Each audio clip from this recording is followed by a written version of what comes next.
Guys, has it ever happened that you brought in a client, they paid, and then nothing but silence? They're just sitting there, not understanding what's going on. They message you on WhatsApp. So, what happens next? And that's when the doubts start creeping in. Was it even worth paying these guys at all? That's how sales get lost. That's how our beloved word of mouth falls apart. That's how trust really gets destroyed. But really, all you need is proper onboarding. And today in this video, I want to tell you how it's done in America and how you can implement this approach yourself, even if you're working solo. For those who don't know me yet, my name is Maria Grineva. I've been in marketing for 11 years now, currently living in America, in Florida, and I'm sharing with you the best tricks of American marketing, adapted for experts and entrepreneurs. By the way, if you want me to personally review your marketing, sign up for consultation with me. Just message me on Telegram. The link is below this video. And make sure to subscribe to the channel if you want to scale up and consistently get great results without burning out. I've noticed that most entrepreneurs and experts think the main thing is to make the sale, and after that, the client will figure things out on their own. But that's actually the most common point where you lose people. In America, they approach this differently. A client is treated as an entire project. They work with the client from the moment of payment all the way to full immersion in the product. And it all starts with onboarding, that is step-by-step integration of the client into your system. Why is this really important? Because a person who doesn't understand what will happen next won't buy again and won't recommend you. But a client who had a clear structure and support from the very first steps will stay and bring in new people. In this video, I want to share with you the G.R.O.W.T.H framework. Yes, these are the 6 stages of proper onboarding in America. Let's break it down letter by letter. First is G. Goal settings, meaning setting goals and expectations. Right from the start, you clarify why the person came, what their goal is, and what success will look like for them. This creates focus and helps you measure progress. For example, the goal for the month could be to get 10 applications through Instagram. Second is R, road and resources, meaning the path and materials. Show the client what steps are ahead of them. You can make a simple PDF or a Notion board with a step-by-step roadmap. Add resources there, videos, instructions, guides.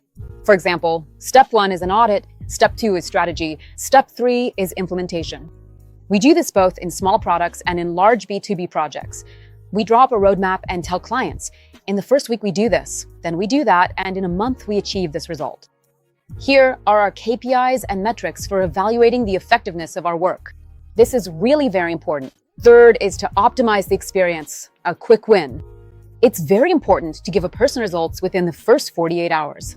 This could be visible progress, maybe some answers to important questions, or access to valuable materials. For example, you do an express review, and the person immediately understands what can be improved at this stage.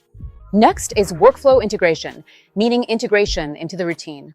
Your product should become a part of the client's life. Show how easy it is to fit your work into their schedule or processes.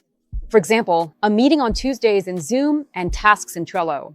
The simpler and clearer, the better. Or, here's our chat. This is where we communicate. Here you can ask any questions. Add all your colleagues from your list. We will have weekly and monthly reporting meetings.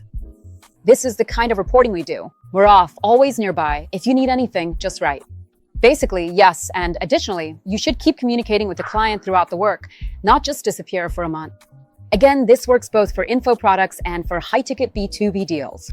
Next is track and feedback, which means monitoring and touch points. In other words, regular feedback is like a point of support. Just set a schedule for when you check progress and when the client can ask questions. Add forms, chats, or voice messages so you're always there. Next is H, handoff, meaning transferring the client into the system.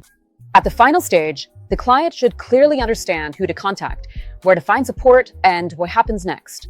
For example, you add them to a private Telegram chat, give them access to the knowledge base, and explain how to, cancel something, extend it, or transfer access.